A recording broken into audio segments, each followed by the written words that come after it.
thanks for checking out another episode of Flip It TV. My name is Daly and I'm in Donan's warehouse tonight to talk to Pitt Light Orchestra.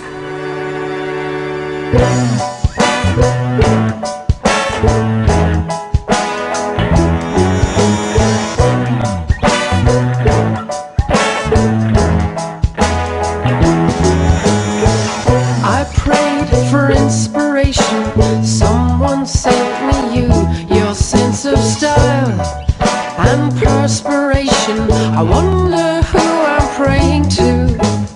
So guys, I'm here with Anne, Dave and Brian from Pitt Light Orchestra. How are you all doing? Great. Good, thanks. Really good to have you finally on Flip It TV. It's been a while. You've meant to be on ages at this stage. So what's the news with Pitt Light Orchestra at the moment? Well, we're just, as you know, we released an album there a number of months ago. We've been touring that, and we're about to release another single, The Devil in Me. So that's in the near future. Yes, in the next couple of weeks. We just had released a song there for Daffodil Day. I saw that, yeah. How did that go down? That was great, and a friend of ours did a video with teddy bears. Do you want to hold on a minute? Because that's actually down in my question. Oh, excellent. Okay, let's cut to the chase. Tell me about the teddy bears. What teddy bears? No, I love them. I think you should incorporate them into your show sometime. I think it'd be brilliant. Yeah, if we can get them off him, he's quite protective of them. You know, they're kind of stashed somewhere in the house, so you never really see them. But yeah, if we can maybe try and get them off for some time. That'd be deadly. I'm pretty sure though I saw them for sale, that type of teddy bear, in an adult shop in Galway. Seriously, I think there was like. It's one of those double takes where you're walking past the window, you're like, hey, I know you. Say the teddy bears are like a running theme through your music. Let's not go there. So anyway, Pitt Light Orchestra, I love that name. I really do. Like, first thing a woman thinks of when they hear that name, it's obvious. Where did it come from and who came up with it? Well, we were trying to get adopted by him, obviously. It was just one of these things we figured if the more of us there were, the better chance we had. Yeah. No, it dates back to when we were in college, or some of us were in college years ago, and it's going back quite a while, to be honest with you. Brad wasn't as cool as he is now, so it wasn't that so much an ironic name as we figured it was the kind of thing that maybe give him a bit more cred, give us a bit more internet popularity. I was about to say that Google search engine, is it? The touch of that. Yeah, there was a bit of that. There is a bit of piggybacking, but you know, other people could say it's nice to have a band named after you anyway. It's a fantastic name. It's prehistoric search index marketing, isn't it? It is. Well, you're obviously all extremely musical individuals. How did it all start for you? Well, myself and Dave are brother and sister, and so we did play together when we were growing up, and then Brian would have played with the lads at some point during college years as well. And the other, kind of the origin of the group was actually originally, like, we were 3 or 4 of us were kind of playing covers and that kind of thing, just guitar, voice, piano, and violin, that kind of arrangement, kind of doing indie songs. What do you do to get through college, basically? Yeah, exactly. So it started off like that and kind of grew out of that, and we kind of revisited that and found it was easier to do our own songs because they were easier than some of the more difficult stuff. So it was great, and it's kind of grown since then. It's a bit of, it has, you know, us as a core, there is a collective vibe as well off it. We do have musicians who join us when we play in Dublin or Cork or Galway as well. We have a few different heads we can rope in, beating bins or playing brass. I saw that actually. Where did you come up with those kind of ideas? That was, I'm pretty sure there's, on part of my friend Aina who gets involved there, there's definitely some unresolved issues there involving, it could be just as something as simple as Oscar the Grouch, it could be something as simple as that, or it could be something a lot more sinister than a 9 Inch Nails kind of vibe. You know. Psychoanalysis possibly in order somewhere along the lines there. Exactly. What's it like to actually be in a band with a sibling or play in a band with siblings? That can't be easy either. Oh, let's give that one to Brian. Well, my main issue is height. I'm usually standing behind a wall of Blake at the back, so it's difficult. Just pop out every now and again. It's fine. It can be quite codified at times. It's funny, you can watch the low-level static that generates between them. But that's made up for some very sweet It's true. A lot of practice. Did you have party pieces growing up then? Yeah. Pretty much, yeah. We sang as a family, like, you know, there's Oh, really? all 7 of us, yeah, so there's a lot of that. The Blake Von Track, was it? Something like Yeah. that. Oh gosh. Yeah. There goes all our cool, that little bit we had left. Yeah, Oh, I can sing it out loud, yeah, can you? residual, yeah. Well, you know, it's in the eye of the hoper in this case. What chance have we? So a lot of you are involved in theatre, and how do you think this reflects on your music? Well, I suppose it's very important. I mean, anytime I've gone to a show, as in a gig, you know, I think the visuals are just as important as what you're listening to. Yeah. And if people look like, even if people just look like they're enjoying themselves, you immediately enjoy the gig way more. And so, like, obviously we all kind of dress in a certain way, and I think immediately people kind of think, you know, what you're doing if you're dressed that way, you know.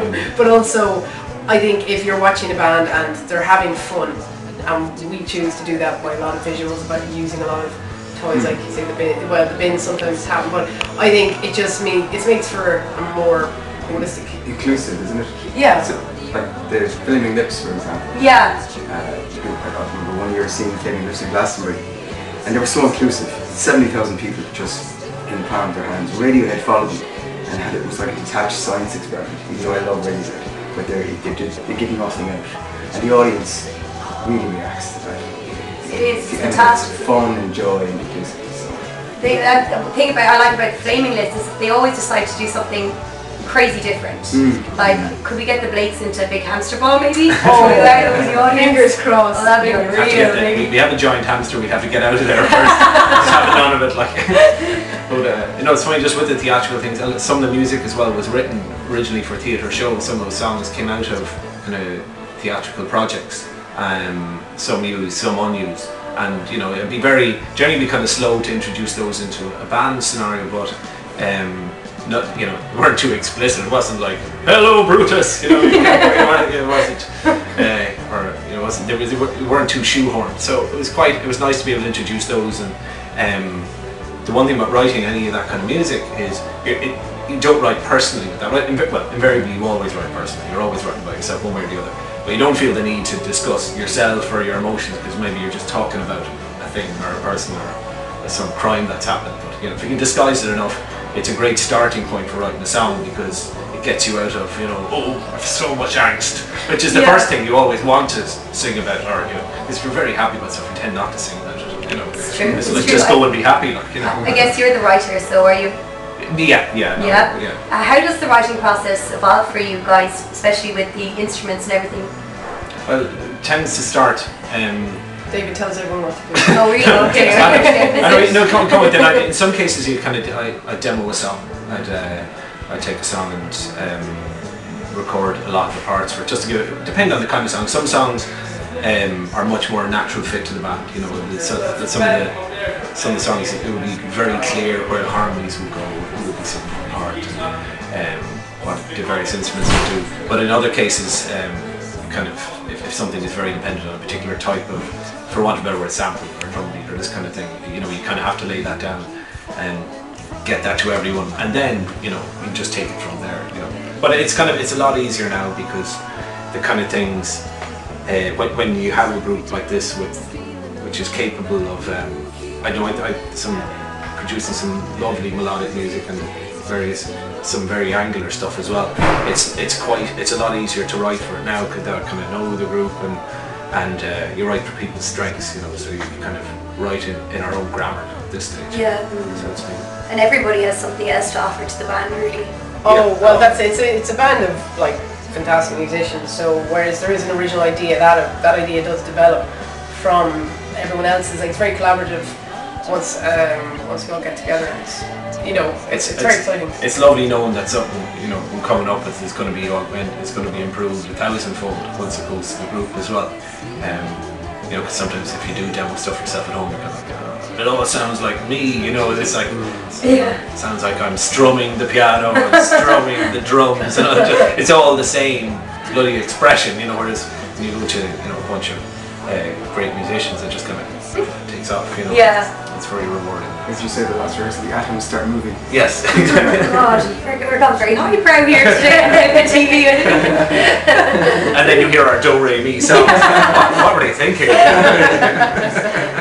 So Lower the Tone came out last year. That's right. I believe it took a long time to actually create and put together and finish. Yeah, the technical aspect of it was a learning process. I was learning. I mean, used to doing things to a demo level or that kind of thing, but when you actually decide to make a record and you start, it's only when you go into something you suddenly realise, that's not good enough. We'll have to get this done by someone else or this. It was a bit of a DIY job, but thankfully we kind of saw sense and farmed out the more technical jobs to people who knew what they was doing. So but no, it took a good while, just also because of the geographical split of people at the time.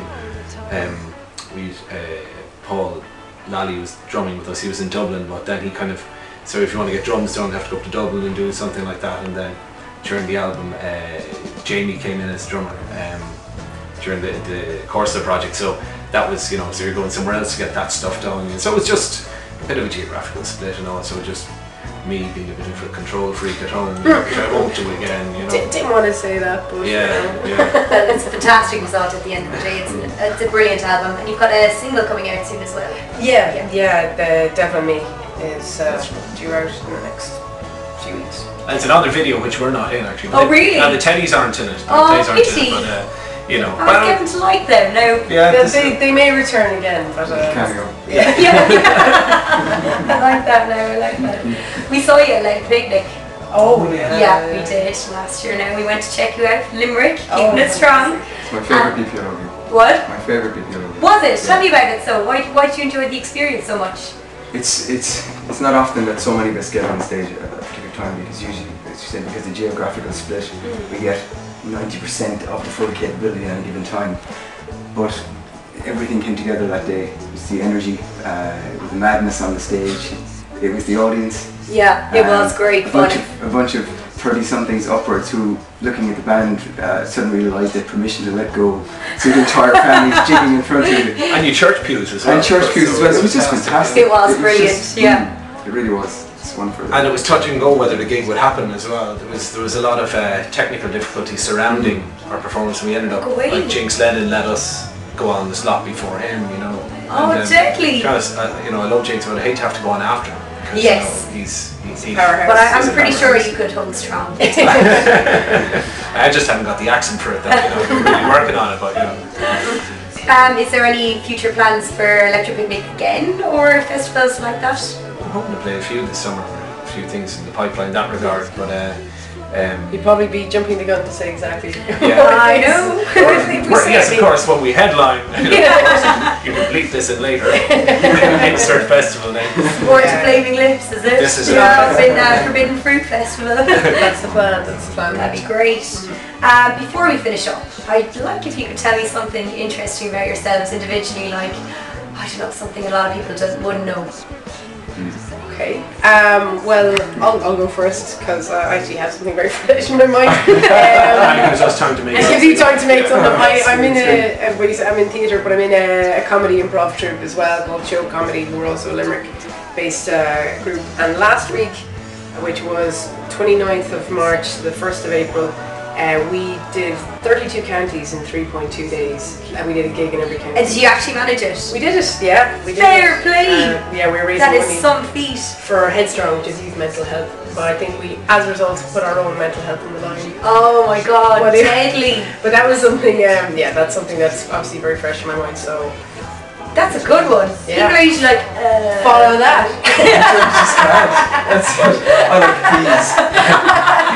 Peas, is it? Only the brown ones.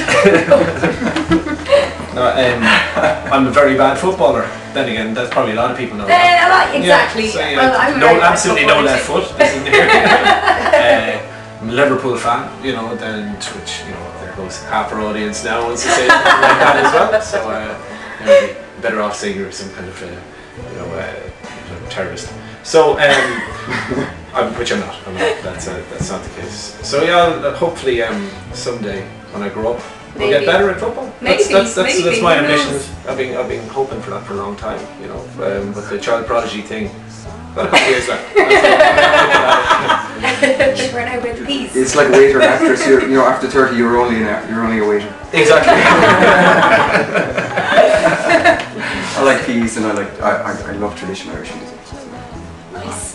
Guys, if people want to go and say hello to you on the internet, where can they check you out? Well, our website is www.bplo.org, and they can find us on Facebook /the Brad Pitt Light Orchestra, and we're on Twitter. BPLO. BPLO. You clearly don't update that. And, and the You won't be talking to Anne if you go on Twitter. and the MySpace is /BPLO as well. And actually, I forgot to mention that Keith White is the genius behind the Teddies. So Keith White, let's give him. check him out. Part Teddy himself. Yeah. Guys, it's been an absolute pleasure to talk to you, and best of luck with everything, and hopefully we'll get that slotted picnic again. Thank you. Thanks for watching. See you later. Long terms and no conditions, tales of the expected.